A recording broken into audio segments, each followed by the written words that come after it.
எல்லார் உடம்பிலும் மெய்யான இறைவன் இருக்கிறார். சிவபெருமானியே வந்து பித்தா அப்படின்னு பாடுறார். பித்தா பிறை சூழின்னு. பித்தான்னா எனக்கு தெரிஞ்ச அளவுல பைத்தியம். சிவபெருமான் வந்து சுவாமி கோயில்ல மந்திரம் சொல்லும் போது மரணம் வருவது லாயர் நோட்டீஸா, எமன் விடுற லாயர் நோட்டீஸா, இது ஒரு இறந்துட்டார் சிவபதம் பெற்றார். விளக்குங்கிறது எதுக்கு பேருனா எரிகின்ற சுடருக்கு விளக்குன்னு பேரு. காலிலே பட்டது சந்தனமா சாணமா என்று விளக்குவதனாலதான் அதுக்கு விளக்குன்னு பேர். ஏண்டா சுடுகாட்டுல சிவபெருமான் இருக்காருன்னா எல்லா அகிலாண்ட சரிப்புல கோடி கோடி பிழை பொறுக்கிறோம், கோடி கோடி பிழை பொறுக்கிறோம். உன்னல்ல தலையில வச்சிருக்கணும் இந்த பைத்தியகார சிவபெருமான். சமையல் எண்ணெய் மற்றும் உணவுப் பொருள் ஏற்றுமதியில் 20 ஆண்டு கால அனுபவம் பெற்ற ஸ்டார் எக்ஸ்போர்ட் ஹவுஸ் கயல் ஆக்ரோ ஃபுட்ஸ். சக்திவிகடன் நேயர்களுக்கு அன்பு வணக்கம். வாதவூரன் ஐயா நம்மோட இருக்காங்க. முதல்ல அவங்களை வரவேற்போம். ஐயா வணக்கம். எல்லோருக்கும் பணிவான அன்பான வணக்கங்கள். ஐயா, திருப்புகழ் பத்தி நாம கொடுத்துருக்கக்கூடிய அந்த எபிசோட் நிறைய எல்லாருக்கும் பயனுள்ளதாக இருக்குது. எல்லாரும் அதை பத்தின நல்ல விருப்பங்களை அவங்களுடைய கமெண்ட்ல தெரிவிக்கிறாங்க. ரொம்ப சந்தோஷமாக இருக்கு. வாரியார் சுவாமிகள் நிறைய எழுதியிருக்காங்க. அதுல இருந்து எங்களுக்கு நிறைய தகவல்கள் எல்லாம் வந்து எடுத்து சொல்றதுக்கு ஆள் இல்லை. எது எங்க இருக்குன்னு தெரிஞ்சாதானே நாங்க வந்து அதை தெரிஞ்சுக்கிட்டு அதை சுவைக்க முடியும். அதுக்கு முன்னாடி அடிப்படையில ஒரு கேள்வி ஒண்ணு இருக்கும். இப்ப சுவாமி எல்லாம் சொல்லும்போது இப்போ சிவபெருமானியே வந்து பித்தா அப்படின்னு பாடுறார். பித்தா பிறை சூழின்னு. பித்தான்னா எனக்கு தெரிஞ்ச அளவுல பைத்தியம் அப்படிங்கிற மாதிரி வந்து சொல்றாங்க. ஏன் அந்த மாதிரி பாடினார் சுந்தரர்? ஏன்னா அவங்கெல்லாம் காரணம் இல்லாமல் அப்படி பாட மாட்டாங்க இல்லைங்களா? சுவாமி வந்து அவ்வளவு குறைவாக அப்படி பேசிட மாட்டாங்க. அப்ப அப்படி பாடியிருக்காங்கன்னா அதுக்கு என்ன காரணம்? இது குறித்து வாரியார் சுவாமிகள் ஏதாவது சொல்லியிருக்காங்களா? நிறைய சொல்லியிருக்கிறாருங்க. அத சாமியும் ஒத்துக்கிறார். சிவபெருமான் வந்து சுவாமி கோயில்ல மந்திரம் சொல்லும் போது ஈசானாம் சர்வ வித்யானாம் ஈசானாம் சர்வபூதானாம் என்பார்கள். அது என்ன பொருள் என்றால் சிவபெருமானுடைய ஈசான முகத்திலிருந்து சர்வ கலைகளும் தோன்றின. மேதா தட்சிணாமூர்த்தி என்பார்கள். அப்படி கல்வி களஞ்சியமா இருக்கிற ஆண்டவன் தான் எல்லா கலைகளுக்கும் தலைவன். எல்லா கலைகளும் அவனுடைய ஈசான முகத்திலிருந்து தான் அவன் தோன்றியதான். அப்படி இருக்குன்னு பார்த்து பித்தன்னா அதை சாமி ஏத்துக்கிறார். அது சொல்ல மாதிரி சில வார்த்தைகள்லாம் வந்து நம்முடைய எல்லா சொல்லும் பொருள் குளித்தனவே தொல்காப்பியத்துல இருக்கும். இப்ப இதுக்கு உடம்புன்னு பேர். உயிர் இதை உடுத்து கொள்வதனால உடம்பு. இதற்கு சரீரம்னு ஒரு பேர். கொஞ்ச காலம் 30 வயசு அப்புறம் சரிஞ்சுக்கினே போகும். 60 வயசுக்கு மேல குறைய ஆரம்பிச்சிடும். பல்லு போயிடும். முதல்ல எப்படி இருந்தோம் அந்த மாதிரி சரிந்து கொண்டு போவதனாலே சரீரம். அப்புறமா நரன்னு ஒரு பேர். நமக்கெல்லாம் நரன்னு பேர். வாரியார் சாமி சொல்ற நமக்கெல்லாம் நரைச்சு போகும். கொஞ்சம் கொஞ்சமா ஆன உடனே தலை நரைத்து போவதனால நரன்னு பேர். அது வாரியார் சாமி ஏன் அந்த நரை கொடுக்குறானா? பன்றிக்கு நரை கிடையாது, காக்காக்கு நரை கிடையாது. இந்த சிவபெருமான் நமக்கு நரை கொடுக்கலன்னா என்ன? 2ஆம் தாரம் கல்யாணம் பண்ணுவீங்க, டை அடிச்சிருக்காரு, நிறைய போட்டுக்கிறாரு, ஏன் நமக்கு மட்டும் நிறைய கொடுக்குறாரு? இப்போ அதுக்கு பல விதத்துல வருது. அது என்னன்னா அது முதல்ல நிறைய எங்க வரும்னா காதோரத்துல தான் வரும். தயரதர் கூட காதோரத்துல ஒரு நிறைய பார்த்தோம்னு தான் இனிமே நம்ம பட்டாபிஷேகம் ராமருக்கு முடிச்சு விட்டுட்டு, ஏன்னா மரணம் வருவது லாயர் நோட்டீஸா, எமன் விடுற லாயர் நோட்டீஸா, இது இவன் என்ன பண்றான்? பதில் நோட்டீஸ் கொடுத்துறான் டை அடிச்சு. ஐயா நீ செத்து போறடா, அவன் டையாக போறேன்னா இவன் டை அடிச்சு பதில் நோட்டீஸ் கொடுக்குறான். அது நரைப்பதனாலே நர. அடுத்தது வந்து யாக்கைன்னு பேர். அறம்பாவம் என்னும் அருங்கயிற்றால் கட்டின்னு பேர். யாக்கைனா கட்டுப்பட்டதுன்னு அர்த்தம். இன்னொன்று தேகம்னு பேர். தகிக்கப்படுவதனால தேகம். என்றைக்கா இருந்தாலும் ஒரு நாள் நெருப்புல போகிறதுனால தேகம்னு வரும். அதை விட இப்பொழுது சொல்ல போறது மெய்யின்னு ஒரு பேர். இந்த உடம்புக்கு மெய்யின் பேர். மெய்யெழுத்துன்னு கூட சொல்றாங்களே, மெய்யின் பேர். இது மெய்யா? இது உடம்பு வந்து பொய்.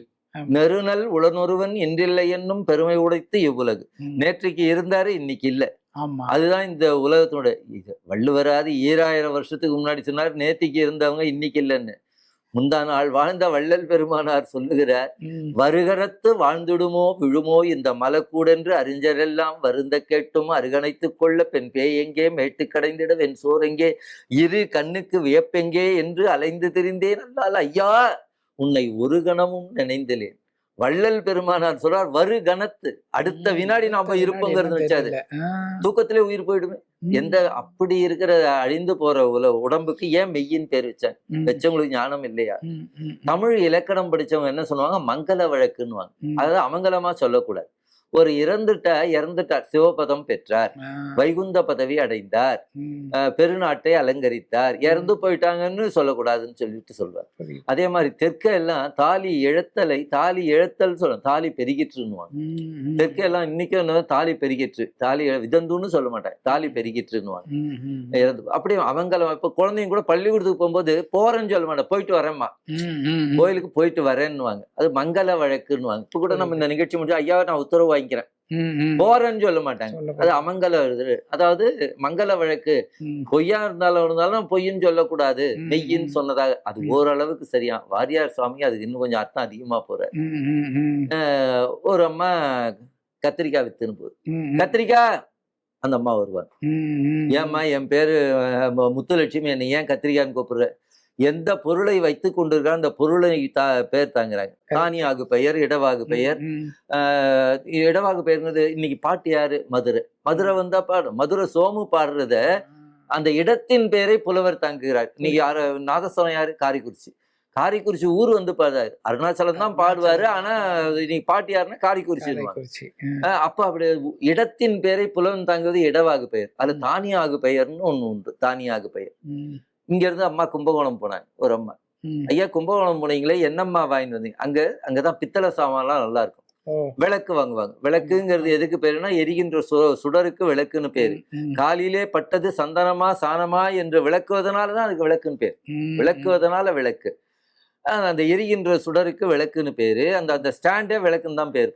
அதுல திரி போட்டு எண்ணெய் போட்டு ஏற்றினா அந்த அம்மா வாங்கிட்டு வந்தாங்க. இந்த மாதிரி கும்பகோணத்தை விளக்கு வாங்கிட்டு வந்தாங்க. அதுக்கு விளக்குன்னு அந்த எரிகின்ற சுடருக்கு. அது போல எல்லார் உடம்பிலும் மெய்யான இறைவன் இருக்கிறார்.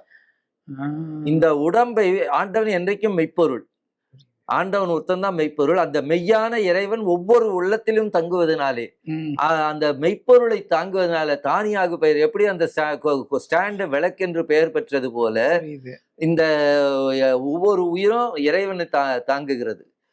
உள்ளம் பெருங்கோயில், உன்னுடம்பு ஆலயம், வள்ளல் பிரானார்க்கு வாய் கோபுர வாசல், தெள்ள தெளித்தார்க்கு ஜீவன் சிவலிங்கம். அப்படியே மெய்ப்பொருளை இந்த உடம்பு தாங்குவதனால தானியாக பெயராலே மெய் என்று பெறுகிறது. நாம தியானம் பண்ணி அந்த உள்ளத்துல ஏத்தணும். அது எப்படி அதை எண்ணெய் ஊத்தி திரி போட்டு விளக்கேத்துறோமோ, அது போல ஒவ்வொரு உள்ளத்திலும் இருக்கிற ஆண்டவனை விறகில் தீயினன் பாலியல் படுனை போல் மறைய நின்றுள்ளான் மாமனி. கட்டையை கடந்தால் கனல் வரும்.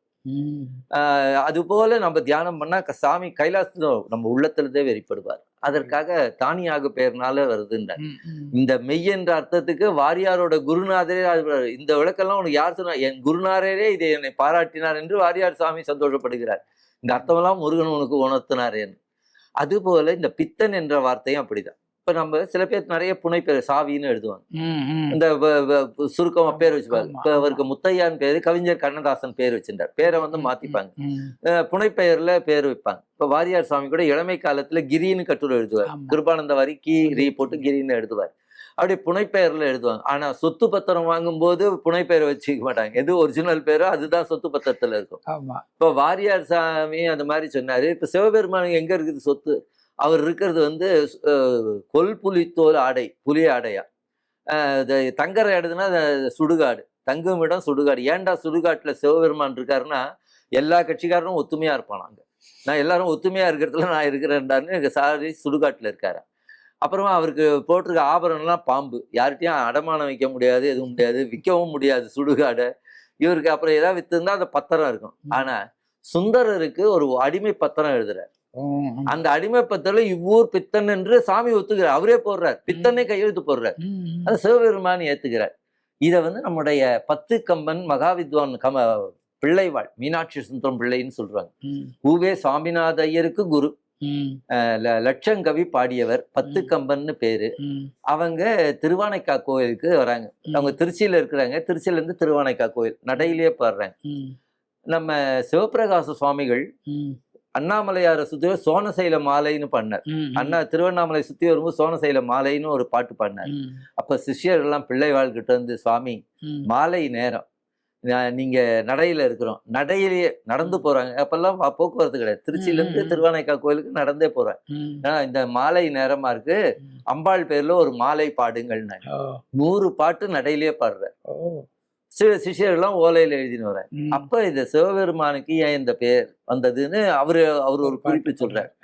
இப்ப நம்ம ஒரு விழா ஏற்பாடு பண்றோம். நம்ம சக்தி விடன்ல ஒரு பொன் விழா, ஆண்டு விழான்னு பண்ணி ஒரு அன்பர் ஸ்பான்சர் பண்ணுவாங்க. ஸ்பான்சர் பண்ணி ஜெயசங்கர் மேளம், வலையப்பட்டி தவில் சொல்லி பெரிய மேளம் மட்டும் நல்லா அற்புதமா வாசிச்சாங்க. 32 ராகம் வாசிச்சார். பேக்கடா, கானடா, சங்கராபரணம், இப்படி எல்லா ராகம் வாசிச்சு அவர் சுருட்டி ராகம் முடிச்சு கச்சேரி சுருட்டிச்சு. இந்த உபயதார் கூப்பிட்டது இந்த மாதிரி அவருக்கு கொடுக்கணும். எவ்வளோ பேசுனீங்கப்பா? 10,000 ரூபா கொடுக்கணுங்க. சரி, 200 ரூபா எடுத்து அந்த வித்வானுக்கு கொடுத்தார், வாசிக்கிற வித்வான். பக்கத்துல ஒத்து ஊதுறவனுக்கு 9,800 ரூபா கொடுக்குறாரு. ஏன் அப்படின்னா இவர் எடுத்துட்டு ஊதுறான், அவன் எடுக்காம ஊதுறான். ஒத்து ஊதுறவன் எடுக்காம ஊதுறானா, அது அப்படி கொடுத்தா அவனை பார்த்து பைத்தியக்காரன் தானே சொல்லுவான். அது மாதிரி இந்த சிவபெருமான் கங்கையை தலையில வச்சிருக்காராம். கங்கை தண்ணியில யாராவது விழுந்துட்டா 3 முறை மேல கொண்டு போகுவான். தண்ணீரும் 3 பிழை பொறுக்கும்னு சொல்லுவாங்க. ஆனா நீ தாயார் எப்படின்னா அகிலாண்டேஸ்வரி எப்படின்னா கோடி பிழை பொறுக்கிறோம். கோடி பிழை பொறுக்கிறோம். உன்னல்ல தலையில வச்சிருக்கணும்.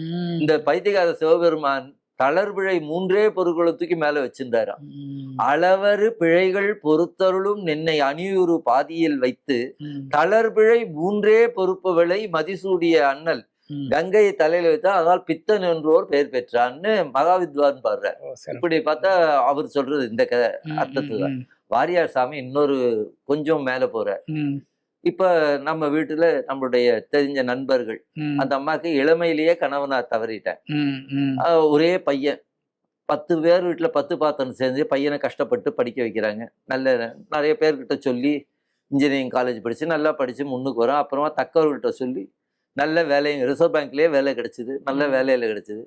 அப்புறமா ஐயா கிட்ட எல்லாம் சொல்லி, ஐயா நீங்க இப்ப ஆனந்தபடத்துல இருக்கீங்க, ஐயா சார் என் பையனுக்கு ஒரு நல்ல படமா பார்த்து நீங்க உங்க நண்பர்கிட்ட சொல்லி, அந்த அம்மா ரொம்ப நாளா எனக்கு தெரியும், பக்கத்துல 10 வருஷமா பழக்கம், அந்த பையன் ரொம்ப தங்கமான பையன், கோயம்புத்தூர்ல ஒரு மில் முதலாளியோட பொண்ணு, ஒரே பொண்ணு, செக்கச்சவேல் மகாலட்சுமி, நல்ல பொண்ணு ஏற்பாடு பண்ணி கல்யாணம் பண்ணி கொடுத்துட்டாரு.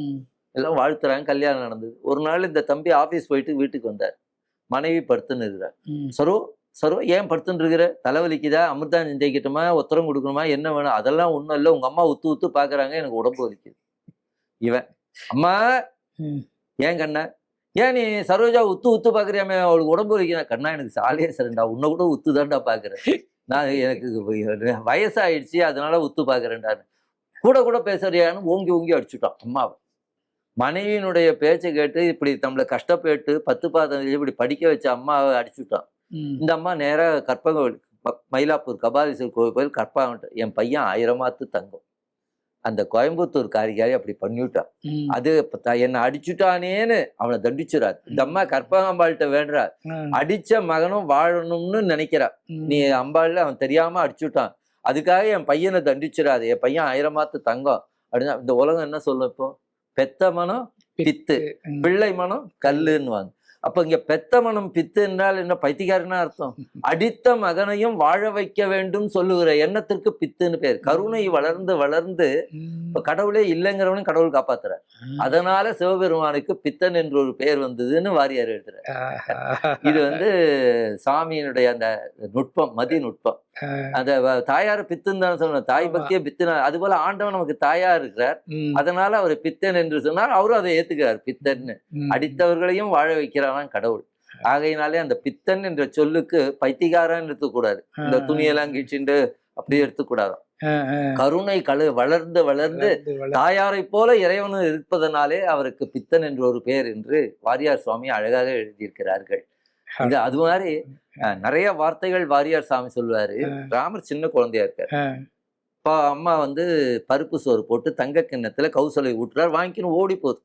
குழந்தைகள் எல்லாம் அப்பெல்லாம் ஊட்டி வளர்க்குறாங்க, இப்பெல்லாம் திட்டி இல்ல வளர்க்குறாங்க. சாமி சொல்லுவார், குழந்தைய ஊட்டி வளர்த்தாங்களா, ஒரு வாய் வாங்கிக்கிறார், ராமர் ஓடி போறாரா.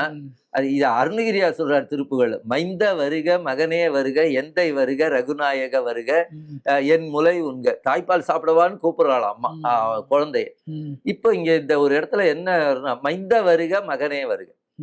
மைந்தனும் மகனும் ஒண்ணுதானே, ஏன் மைந்தனும் போட்டாரு மகன்? அப்ப பாஷா ஞானம் இல்லாதவர் அருணியினாரு.